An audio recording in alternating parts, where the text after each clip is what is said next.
मैं चर्चा की शुरुआत डॉक्टर जननायक व्यास साहब आपसे ही करूंगा, क्योंकि आप सामाजिक इसको भी समझते हैं और चुनाव के गणित को भी समझते हैं।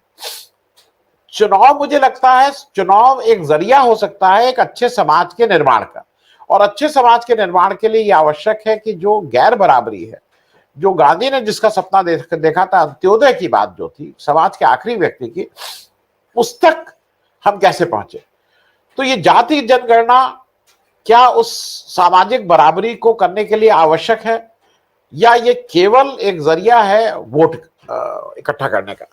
डॉक्टर साहब। सर जी, बात यह है कि हमें क्या सिखाया गया है। पहले तो मनुवाद आता है, तब ब्राह्मणों के माथे पे ठिकरा फोड़ा जाता है।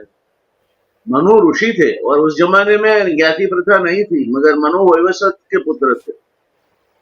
तो ये देश जिसमें ज्ञाति का उपयोग अपने मनमाने ढंग से किया जाता हो और ये सोचा जाता हो कि इसके जरिए हम गद्दी पे पहुंच सकते हैं, तो मैं मानता हूं कि एक बात हमें समझ के रखनी चाहिए, अगर इस देश को विश्वगुरु बनना है, मैं कोई किसी ज्ञाति के संगठन में नहीं।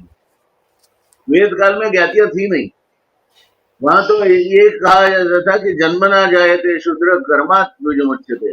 जन्म से हर आदमी शूद्र है, कर्म से ही द्विज बनते हैं। तो कई ऐसे दाखिले हैं, जैसे वाल्मीकि ऋषि बने, विश्वामित्र जो क्षत्रिय थे उनको वशिष्ठ ने बाहों में लेते हुए कहा कि ब्रह्मर्षि उठो। तो ये इतनी हमारी कम अकल जो अभी है उतनी शायद उस समय नहीं रहे होगी। मगर एक और मुद्दा है सर जी, ये मुद्दा ये कहता है कि आप जो भी कर रहे हो, अमंत्रम अक्षर नास्ति, कोई अक्षर ऐसा नहीं है जिसमें से मंत्र न बन सके। अमंत्रम अक्षर नास्ति, नास्ति मूलम अनौषधम। वनस्पति का कोई मूल ऐसा नहीं है जिसमें से औषधि न बन सके। अमंत्रम अक्षर नास्ति, नास्ति मूलम अनौषधम, अयोग्यम पुरुष नास्ति। कोई पुरुष अयोग्य नहीं है, कोई भी, कोई इंसान अयोग्य है ही नहीं। योजकास्तत्र दुर्लभा, उनको योजने वाले जो है वो मिलने मुश्किल है। कभी भगवान बुद्ध ने एक तरह से एक तबके के लिए योजना की, विक्रमादित्य दूसरे तबके को लेके आए। तो ये चीजें हैं। अगर आप इलेक्शन के गणित से करते हैं तो पॉलिटिक्स का एक सिद्धांत, जैसे मैं समझता हूँ, ऑफकोर्स मैं पॉलिटिक्स मेरा विषय नहीं है, मैं उसमें धक्का मार के भेजा गया हूँ, मगर पॉलिटिक्स में ऐसा है कि एक इश्यू एक ही टाइम चलता है। जैसे अनामत एक ही टाइम चलेगा, राम मंदिर एक ही टाइम चलेगा। आप एक इश्यू को दूसरी बार नहीं भुना सकते, तो भुना लीजिए ये बार। आपको अगर सत्ता पे ही जाना है तो आप जो भी करना चाहे कर सकते हैं, मगर उससे हुआ क्या कि आपका लक्ष्य एक है कि ये टाइम जो झमेला इकट्ठा करके आप जो भी करना चाहते हो, उसका लक्ष्य एक है, सत्ता पे जाना। और उसमें मैं मोदी जी को भी इतनी ज्यादा क्रेडिट देना चाहूंगा कि इतिहास के किसी पात्र को नहीं मिलेगी। आज तक किसी प्रधानमंत्री ने अपने लिए इतनी ध्रुवना नहीं खड़ी कर दी जितनी मोदी जी ने कर दी है, जिसकी वजह से सारा यूनाइटेड हो रहा है। तो हर एक अपना अपना खेल खेल रहे हैं। इसमें फिर ये इंडिया बन गया, जैसे पहले था ही नहीं। अब आप ये नया प्रयोग कर लीजिए सर। हमारा हेतु क्या है कि हमारा देश महान होना चाहिए। हम सब इकट्ठे होकर दुनिया में तभी अपना साम्राज्य नहीं वो सेंस में नहीं, मगर अपनी तूती बजा सकते हैं जब हम आने वाले समय में छा जाए। अब आने वाला समय किसका होगा sir? If I will take 2 minutes, आने वाला समय इसका प्रिडिक्शन 2 लोगों ने किया है। एक एल्विन टॉफलर ने किया है और एक मिशियो काकू ने किया है। एल्विन टॉफलर ने कहा है कि knowledge will be the power and who has the earliest access to the knowledge shall be the most powerful. अब आप ड्रोन बनाइए, ड्रोन को बोलिए कि ये कास्ट के लोगों ने बनाया है तो ज्यादा प्रहार करेगा, होना है sir. Your atomic energy weapons are going to be बिल्कुल डट, कुछ निकम्मे हो जाएंगे। मिशियो काको कहता है कि the entire perception regarding materials will change. पहले आप मटेरियल लेकर टेस्ट करते थे, अब आप अपने टेस्ट के मुताबिक मटेरियल पैदा करेंगे। तो सर पूरा दुनिया बदल रही है और टॉफलर और कई और थिंकर्स ये भी कह रहे हैं कि the pace at which the change will take place will be so great that if you sleep in the night and don't update yourself in the morning, you will be outdated. तो sir आने वाले समय में क्या हो रहा है, सौर ऊर्जा का प्लेटफॉर्म जापान बना रहा है। बहामा में 146 kilometre without wire they have been successful in transmitting the electricity. The mind-boggling speed at which you will travel on this earth. तो ये सब चीजें जो है वो आपको डिक्टेट करेगी। आप कौन सी कास्ट से बिलोंग करते हैं वो डिक्टेट नहीं करेगी और होना भी नहीं चाहिए। इस आत्मा शो परमात्मा ये हमारी फिलोसॉफी है। तो अब आप ये अभी नया दुख लेके आए हो, अगर आपको लगता है कि आप इससे गद्दी पे बैठ सकते हो तो वैसे दुनिया में तो कोई आपको गिनेगा नहीं, आज भी नहीं गिनता है।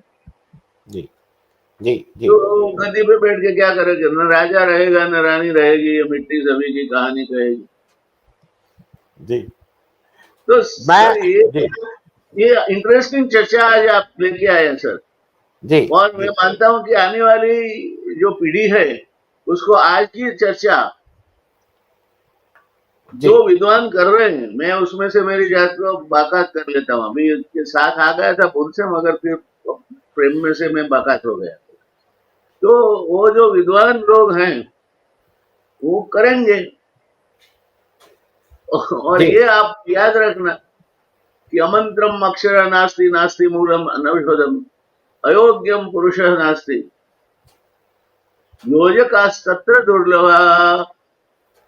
अब अमेरिका योजक बनता है तो साम पित्रोड़ा भी वह कौन सी जाति का है तो नहीं पूछा जाता। जगदीश भगवती कौन सी जाति का है नहीं पूछा जाता। तो सर आने वाले समय में knowledge will be the power and who has earliest access to the knowledge shall be the most powerful. अब हम ये जो हमारे सब महान पॉलिटिकल नॉलेज वाले लोग हैं इनको देश में वो अच्छे लगेंगे, मगर बाहर तो कोई पूछेगा नहीं। मैं डॉक्टर जननायक साहब आपके पास फिर से आ रहा हूँ। नहीं, क्योंकि इसको समझने की इसलिए कोशिश है कि हमारे दर्शक बहुत से ऐसे हैं। जनरली जातिगत जनगणना का एक चीज दर्शकों को और समझना होगा। मुझे ठीक से याद है वो जो 1970 से 80 का दशक जो 20-22 मुख्यमंत्री होते थे उसमें से मेजॉरिटी जब मैं बोल रहा हूं तो उस 20-22 में से 17, 18, 19 मुख्यमंत्री केवल ब्राह्मण होते थे। और ये बात मैं इसलिए कह रहा हूं कि वो ज्यादा पढ़े लिखे, ज्यादा उनके पास अफसर थे, ज्यादा वो था। लेकिन मंडल ने ये सारी चीजें चेंज की। मंडल ने ये, इसमें कहीं कोई दो राय नहीं कि मंडल ने वो एम्पावरमेंट दिया है और लोगों में वो ताकत दी है और लोगों और अच्छी लीडरशिप आई है। उत्तर प्रदेश के रेफरेंस में मैं बिल्कुल कह सकता हूं कि अखिलेश यादव ने जितने काम किए, हालांकि मैं अखिलेश यादव का पॉलिटिकली बहुत क्रिटिक हूं क्योंकि अखिलेश यादव इस समय पॉलिटिकली उस दम के साथ नहीं खड़े हैं, लेकिन जो ग्राउंड पे काम किए हैं, चाहे वो एक्सप्रेसवे हो, चाहे लैपटॉप डिस्ट्रीब्यूशन हो, चाहे वो 10-90 हो, महिलाओं की बात हो, वो समाजवादियों की जो बात थी वो कहीं ना कहीं ग्राउंड पे लाने में सफल रहे थे। तो सिर्फ मुझे डॉक्टर जननायक ये भी समझना है कि जैसे लेनिन साहब ने कहा कि आपको मर्ज समझने में आसानी हो जाएगी, आपको ये समझने में आसानी हो जाएगी भाई किस वर्ग विशेष में ज्यादा दिक्कत है, कौन लोग ज्यादा उसमें हैं। जैसे एक हरदम ये होता है, अपर कास्ट वाले कहते हैं भाई हम लोगों में भी तो वो भाई गरीबी है, लेकिन मैं अपने गांव की बात कह दूं, चाहे जितना गरीब ब्राह्मण हो, जब मैं भी गांव जाता हूं तो उसको पालागी ही बोलता हूं, वो भले ही 10 साल का बच्चा हो। और हमारे यहाँ बाबा बोला जाता है ब्राह्मण को, तो बाबा पालागी। ये एक एक अभिवादन का एक ढंग है, इसमें कोई जात पात नहीं है, अभिवादन का है, कल्चर चला रहा है, उसको उसको आपको कहना है। तो इसमें डॉक्टर जयनारायण, मुझे ये कहना जो आपसे समझना है कि शायद हिंदी पट्टी में ज्यादा कॉम्प्लेक्स है, क्योंकि दक्षिण ने इसको काफी हद तक, उनके आंदोलन चले, उनके यहाँ बहुत आंदोलन हुए, आज की तारीख में उतनी बड़ी समस्या नहीं है लेकिन उतनी बड़ी। हमारे हिंदी पट्टी में खास करके ज्यादा बड़ी समस्या है कास्ट वाली। आपकी बात बिल्कुल सही है जी। और हिंसक आंदोलन चले।